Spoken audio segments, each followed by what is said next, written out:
Hello guys, good morning. তোমরা সবাই কেমন আছো? আশা করি ভালো আছো, আর আমিও খুব ভালো আছি।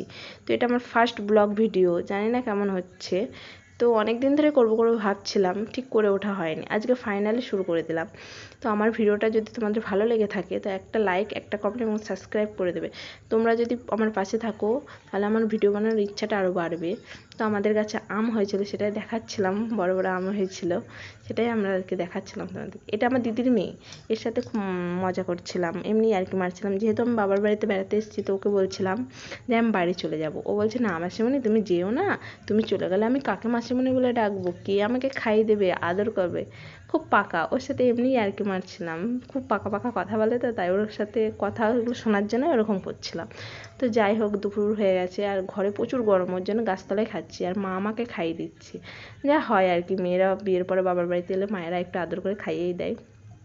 দিয়ে খাওয়া দাওয়ার পরে দুপুরবেলা সবাই মিলে গাছতলা বসে লুডো খেলছিলাম। গ্রামে যা হয় আর কি, মেয়ের বউরা একসাথে বসে লুডো খেলছিলাম, আড্ডা মারছিলাম। দিয়ে লুডো খেলার পরে একসাথে স্নান করে তোমাদের সামনে চলে এলাম। স্নান করে চুলটা একটু আঁচড়ে নিচ্ছি, চুলটা আঁচড়ানোর পরে একটু সিঁদুরটাও পরে নেবো।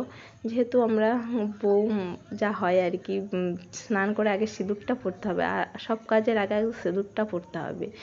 সিঁদুরটা পরে আর কি এমনি একটু ঢং করছিলাম। তো যাই হোক, আমার ভিডিও যদি তোমাদের ভালো লেগে থাকে একটা লাইক, একটা কমেন্ট, সাবস্ক্রাইব করে দেবে। দেখা হচ্ছে আবার নেক্সট ভিডিওতে। Tata, bye bye.